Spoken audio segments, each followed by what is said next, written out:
hey there idiots. Welcome back to Observe. In today's video we're going to be looking at a case that was made famous across the globe thanks to the release of the Netflix documentary Making a Murderer. It's the Steven Avery case.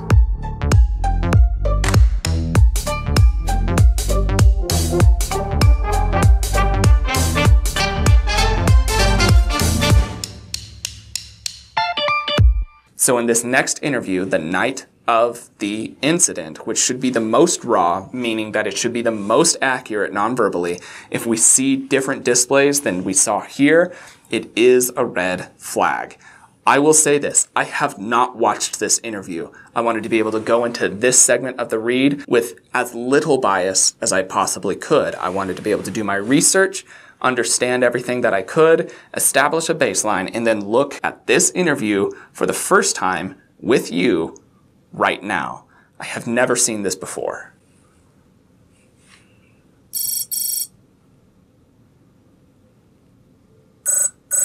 So my first question to you is, how did you know Teresa? Well, Teresa used to come out here all the time, take pictures of my vehicles, and she put them in the book.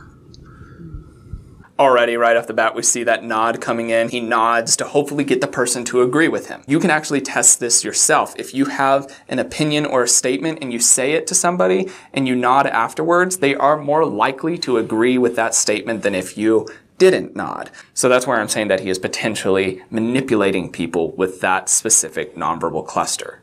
How long have you known her? I've been using the book for a year, a little over a year maybe. Somewhere in there. And when she came out here, was she all business? What was your personality like? Same thing every time. You know, hi, how you doing? You know, mostly that. And say about 5 minutes and out she goes again.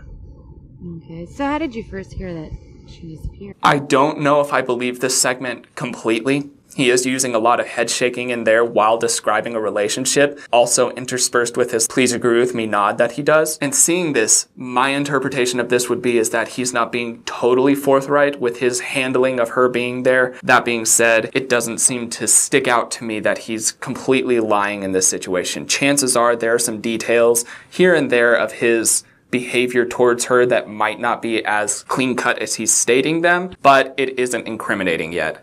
Let's keep watching. So how did you first hear that she disappeared? When the cops came up by the house by my mom and dad, then they asked me if she was out here and that, and I said yeah. And then they asked me what time. Around 2:30. So he's still saying that she was out here, he's nodding, he is shrugging in areas where he's not totally certain, and you can hear it reflect that vocally as well, where he's saying she was out here about 2:30, and he's doing a lot of insecurity gestures with his shoulders. If you see that happening, both partial and full gestures, that is usually an indicator of a person's inability to hold weight to their own words, aka they're uncertain of what they're saying. So in this situation, he is reflecting very, very synchronized body language. So far, he hasn't been asked any incriminating questions, and so far, all of his body language seems to be pretty synchronized throughout, except for that little discrepancy that we covered earlier. You know, that's what she mostly comes out, 2:30. Sometimes one time it was 3 o'clock. And then when she left, which direction was she going? I mean, did she seem fine? Did she seem agitated? Same thing. Normal. So he says same thing, normal. He's shrugging the entire time, which could be seen as, I don't know, it was the same thing, normal. And that could all be related. The shrugging and the head shake could be related to the, I don't know, it was the same thing, normal. Or it could quite literally be, and could have some evidence towards being misalignment. It could be desynchronized. He could be saying, oh, it's the same thing. It was normal.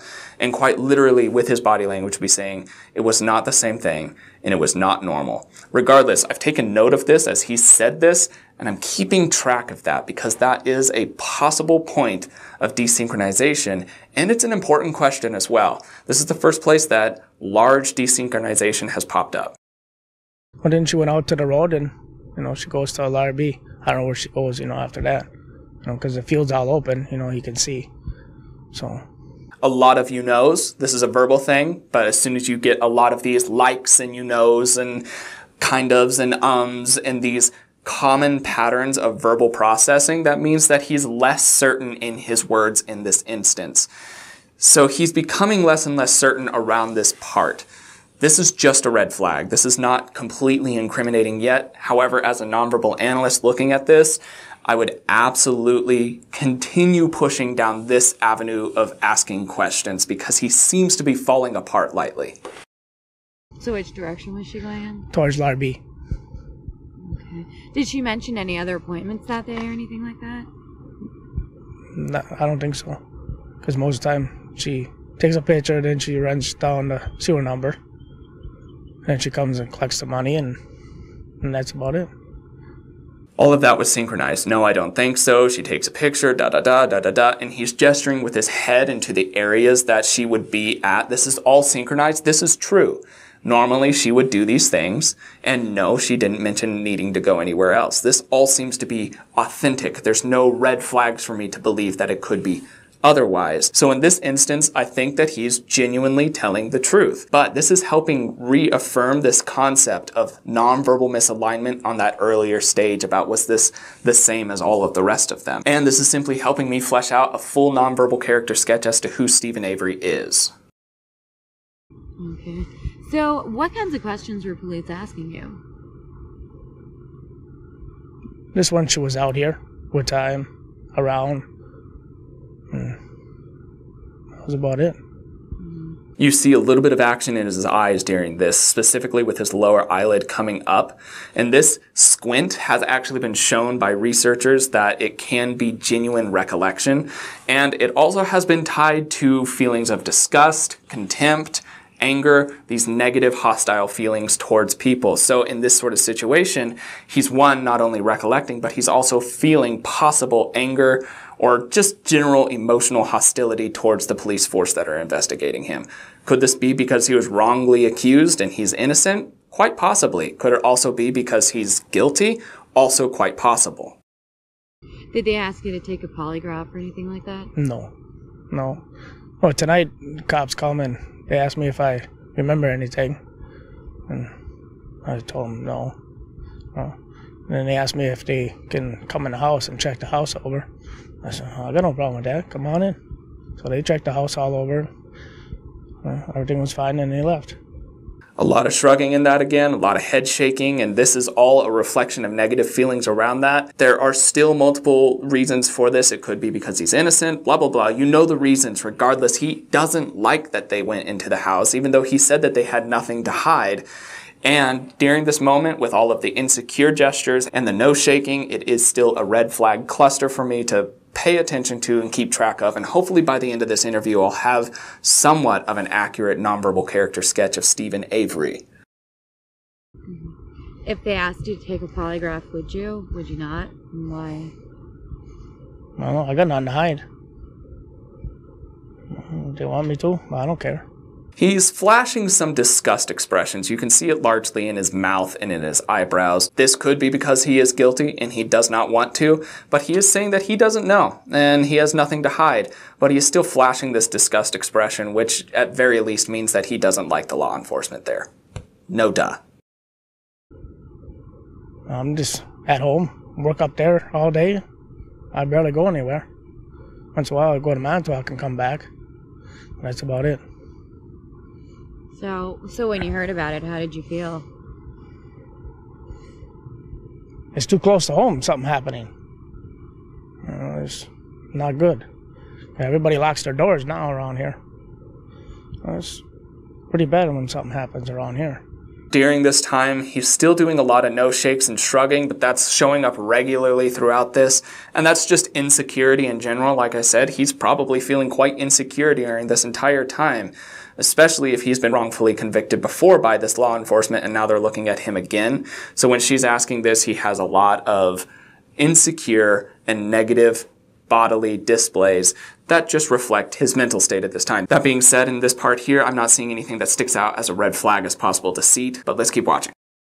I could see somewhere else, but this is too close to home. And you get a little worried and, your family. And it does it, I mean, knowing her, I mean, what are your feelings for her parents? And they must be going through hell. You know, I figure my mom and my dad and everybody else, my family, they went through hell when I went did 18 years for something I didn't do. I figured they're going through probably the same thing because they lost somebody. I really appreciate that the cameraman zoomed in on his face during this time, because what I'm looking for are possible signs of sadness, which would be an indicator of empathy in Steven Avery, and there is nothing. His eyebrows have maintained their normal shape, his eyelids have maintained their normal tenseness, and his mouth corners have also maintained their normal position. This is an indicator that even on a subconscious micro level, he doesn't have emotional empathy with the family themselves. He's not sad for them. He doesn't even say that he's sad for them. He just says that they're probably going through hell. He doesn't say, I'm so sorry for them. He doesn't say it's tragic. He doesn't say it's a terrible thing that's happened. He just said that it's probably pretty bad to go through. This is an indicator, once again, of his possible lack of empathy for those around him. Or whatever. You know, she's got to be out there somewhere, so somebody should be looking. A lot of squinting with his lower eyelids. This is not in relation to recollection. He's not recalling anything on any level. So the squinting is interesting to me. Once again, squinting is commonly associated towards these negative or hostile emotions. And if he's displaying micro/mini expressions of contempt during this time through the narrowing of his eyes, that's not good news in general. Okay. So when she takes pictures of the car, how does she usually do it? I mean, just kind of the front angle, or what angles of the car does she usually? Mostly from the front to the side. No stands right there. So you can see him do a lip lick multiple times throughout this interview. I've been paying attention to him. I'm making note of these times that he does it, and so far they haven't been centered around any hot points of discussion. They've either been right afterwards or a while before, but not during the exact same time. So with them being right afterwards or close to right afterwards during important conversations, these would be an indicator of self-soothing gestures. The lip lick is commonly a self-soothing gesture. It is also a common sign of nerves, which this is an indicator of either his guilt or his innocence. If it's a self-soothing gesture, this could be an indicator of it being stressful and he's trying to calm himself down subconsciously. If he's guilty, it would be because he's getting a dry mouth around certain hot points in the conversation. She drives up to it and takes the picture, and that's it. Does it strike you as weird? I mean, do you think this is kind of odd? Meow. But there's stuff happening in the world all over. Eyebrow raised there. He says, yeah, but his pitch also increases and his projection increases a little bit. This is an indicator of strain as you're forcing things a little bit harder. He does a shrug and he does a partial squint. And all of this is an odd nonverbal spike in his body language. It's a spike. And she asks a very important question. Does this not strike you as odd? And he says, well, yeah, pitch increase, raises his eyebrows, squints his eyes, shrugs, so on and so forth. And then he says, but weird stuff is happening everywhere, so neither here nor there kind of thing. And that seems to be a red flag to me as well. This is an extremely odd incident to have a person go missing on your property, be assumed dead, when the last place that she was found was on your property. That's more than odd. That's very, very strange. And he seems to be trying to dilute it. My question is why? Why is he trying to dilute it? But this is just too close to home for me, And I'm involved. I don't feel good, Then I got all the heat on me again. I did enough time. I learned my lesson. He's doing a lot of shrugging during this time, a lot of insecurity. He's flashing some disgust expressions. That's to be expected as well. And he's saying that this hit too close to home for him, which is also fair, but it doesn't detract from the fact that just a second ago, he did try to downplay it a little bit to make it sound as if it wasn't as extraordinary as it possibly could be. I will talk about the implications of that in just a second. I ain't doing nothing wrong. I mostly stay home, mind my own business. Now all of this is happening. Then I find out that she's out here, and now she's missing. I'm wondering the same thing. Where is she? Where'd she go?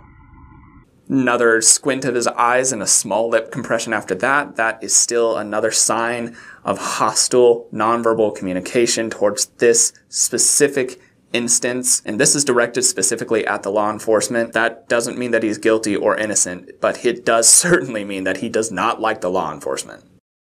I know people run away, but there's got to be a reason. So, yeah, I'm wondering about all of that, too. Okay, thank you. Thank you. Okay, stay right there for a second. Did you have it? Yep. Okay. And that's the end of that little interview the night of the incident itself. So I'm going to talk a little bit about Steven Avery and his nonverbal communication, what I feel is the case. And I want to be clear, this is my opinion based off the things that I have seen. I'm not saying that he is or isn't guilty. I'm saying that he could or could not be guilty due to the fact that this is still an ongoing case and there are still more court hearings and more proceedings that are occurring, especially thanks to the documentary. I am not giving you a solid answer due to the legalities around the case. That being said, from what I've seen from Steven's nonverbal communication, his baseline, and the spikes that we saw in the interview, his suspicious behavior seems relevant. In certain hot points of the interview, he displayed odd nonverbal communication that did not match up with his baseline. These served as red flags for me. There were only a few, and the footage wasn't very long. So from this point on, this is simply opinion-based. There's not enough data to establish a scientifically solid opinion of him. It is strictly my informed opinion. I believe that Steven Avery is likely guilty. And I have a few reasons for that. Not only because his nonverbal communication really helped reveal some areas of stress around the conversation topics themselves, and he didn't answer nonverbally in a way that I found adequately innocent, but also because of his history, his proclivity to violence, his tendency to lose self-control, his lack of attachment to those around him, and his inability to empathize with them, shown by his nonverbal communication. The alternative is rather upsetting. The alternative is that the police force went in with all of this evidence that was found, and they completely framed him, but that also implies that the police force that is there to protect the city against criminals and crimes, to put it simply, became criminals and did the crimes themselves. It implies that they themselves murdered Teresa, that the evidence that was found was planted by them, that they disposed of her using a fire pit, that the blood that was found in her vehicle, which was on the Avery's lot, was specifically placed there by law enforcement with his blood that was stolen from a vial. It really, as you dig more into this case and the possibility of both sides, you find a very upsetting scenario all the way around. Based off of the probabilities alone, Steven is more likely to be guilty. To further that, people have gone on record who had in the actual documentary said that he was fine and have changed their stories, not the least of which was his ex, who went from being supportive of him in the documentary to going on national television and saying that he was in fact an abusive, terrible person who not only threatened her well-being, but had often threatened her life and had carried out physical acts of violence towards her regularly. She said the reason that she said the things she said in the documentary was because she was afraid of Steven. I was able to analyze her body language and saw many signs of authenticity. While there were a few signs of possible desynchronization and possibly deceit, most of her interview rang with authenticity. Would you like me to be able to do that interview on here? Perhaps that could be another video that we do, is the interview of Steven Avery's ex-fiancée. I know a lot of you have sunk many, many hours of study into this. Let me know if you have found something that I was not able to track down. This was a very messy case and extremely upsetting, and there are a lot of opinions around it, so go ahead and share yours in the comments below. I do welcome them, and it is always something that I love to be able to see people discuss and show what they have found, because if anything, the truth deserves to be found at any cost. And I am more than happy to accept that I am wrong on what I have interpreted and seen today. So let me know in the comments below. If you would like to be able to see more videos like this, consider hitting the subscribe button. Hit the like button on this one if you did enjoy it, and hit the bell notification button if you would like to be able to see the videos earlier. Once again, if you want to be able to support this channel in a more intentional way and you have the ability to do so, please check out my Patreon. There are some perks for you. If you don't have money and you would still like to be able to support the channel, consider doing the Audible trick that I told you about. It doesn't cost you anything and it still donates, so that's your easiest way to do that. If you have any other suggestions for other cases that you would like me to look at, or any YouTube drama or apologies, or basically anywhere where you could find the need for a nonverbal read, if you put it in the comments below and enough people also suggest that, I'll eventually get around to analyzing it. I really do appreciate your support and your involvement in this channel. It has made it so much fun to be able to see this channel grow, and I can't thank you enough. But, without further ado, that's all that I've got for the day. My name is Logan, and you have been oh so awesome as you always are, and I will see you in the next video. Cheers, guys.